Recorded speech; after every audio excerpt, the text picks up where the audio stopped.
Hello friends, അപ്പോൾ നമ്മുടെ L2 Lucifer 2 എമ്പുരാൻ്റെ teaser ഇന്ന് 7 മണിക്ക് റിലീസായി. കൃത്യം പറഞ്ഞാൽ 7 മണി കഴിഞ്ഞ് 7 മിനിറ്റ് ഉള്ളപ്പോൾ റിലീസായി.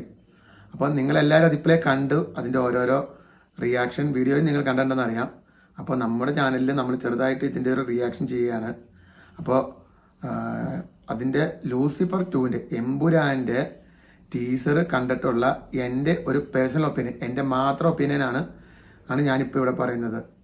അപ്പോൾ നമുക്കെല്ലാവർക്കും അറിയാം, ലൂസിഫർ ഒരു അടിപൊളിയായിട്ട് എന്താ പറയുക, ലാലേട്ടൻ്റെ ഒരു മാസ് പെർഫോമൻസിൽ, പൃഥ്വിരാജിൻ്റെ ഒരു അടിപൊളി ഡയറക്ഷനിൽ വമ്പ ഹിറ്റായി റെക്കോർഡുകൾ ഭേദിച്ച ഒരു ചിത്രമാണ്.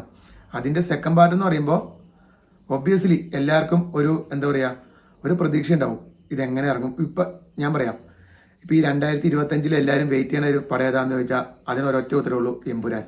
അപ്പോൾ അതിൻ്റെ ടീച്ചർ ഇറങ്ങുമ്പോൾ എല്ലാവരും അത്ര പ്രതീക്ഷയോടെ ആയിരിക്കും കാത്തിരിക്കുന്നത്. ബിക്കോസ് ഓഫ് ലൂസിഫറിൻ്റെ ആ ഫെയിം കാരണം എമ്പുരാൻ അതിലും മേളിൽ ഫെയിം വരുന്ന എല്ലാവരും പ്രതീക്ഷിച്ചിരിക്കുകയായിരിക്കും. അപ്പോൾ അതിൻ്റെ ടീച്ചർ ഇറങ്ങിയപ്പം ഒറ്റ നോട്ടത്തിൽ എനിക്ക് പറഞ്ഞാൽ ഒരു ഗൂസ് ബംസ് ഒക്കെ ഇല്ലേ, അത് വന്ന ഒരു ഫീല് എനിക്ക് കിട്ടിയില്ല എന്നേ പറയാൻ പറ്റുള്ളൂ. അത് എൻ്റെ മാത്രം അഭിപ്രായമാണോന്ന് വെച്ചാൽ എൻ്റെ മാത്രം അഭിപ്രായമാണ്. ബിക്കോസ് ട്രെയിലർ ഇറങ്ങുമ്പോൾ ഇനിയിപ്പം ഈ അഭിപ്രായം ചിലപ്പോൾ മാറുമായിരിക്കും. ടീസർ എടുത്തു വെച്ചേക്കണം വേൾഡ് ക്ലാസ് ലെവലിലാണെന്ന്, അതുപോലെ തന്നെ നമ്മുടെ ബോളിവുഡ് ഹോളിവുഡ് ലെവലിലാണെന്നും, എന്താണ് ഈ പടം നമുക്ക് തരാൻ പോകുന്നതെന്നൊക്കെ അതിൽ കാണിച്ചിട്ടുണ്ട്. ലാലേട്ടൻ്റെ ഒരു മാസ് റീ എൻട്രി ആയിരിക്കും. ബിക്കോസ് ബാറോസ് ഒക്കെ കഴിഞ്ഞിട്ട് ഇച്ചിരി നെഗറ്റീവിലേക്ക് പോയിരിക്കുന്ന സമയത്ത് ഒരു അടിപൊളി റീ എൻട്രി ആയിരിക്കും. ബട്ട് എനിക്കിത് എന്താ പറയുക, നമ്മൾ രോമ എഴുന്നേപ്പിച്ച് നിർത്തുക അല്ലെങ്കിൽ വാവ് ഫാക്ടർ എനിക്കിതിൽ ഫീൽ ചെയ്തില്ല. ഇത് പല രാജ്യത്ത് പോയി ഷൂട്ട് ചെയ്തതിൻ്റെയും പല രാജ്യത്ത് ഇതും പിന്നെ നമ്മുടെ എന്താ പറയുക, വിഷ്വൽ ട്രീറ്റ് ഒക്കെ അടിപൊളിയാണെങ്കിലും ഒരു വാവ് ഫാക്ടർ, അതായത് ഇത് കാണണം, ഇതിനാണോ ഞാൻ വെയിറ്റ് ചെയ്തിരുന്നത് എന്നൊരു ചെറിയൊരു തോന്നൽ വന്നുപോയി.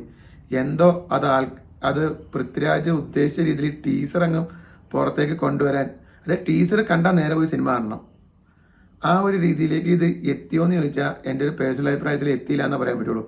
മോശമാണെന്ന് ഒരിക്കലും പറയില്ല, സംഭവം കൊള്ളാം. പക്ഷെ ഒരു വാവ്, ലാലേട്ടൻ്റെ ടീസർ സൂപ്പർ എന്ന് പറയാനായിട്ട് അതെൻ്റെ മനസ്സിൽ വരുന്നില്ല. ബട്ട് ഒബ്വിയസ്ലി പടം അടിപൊളിയായിരിക്കും, പടം വേറെ ലെവലായിരിക്കും, ഇനിയുള്ള റെക്കോർഡൊക്കെ ഭേദിക്കും.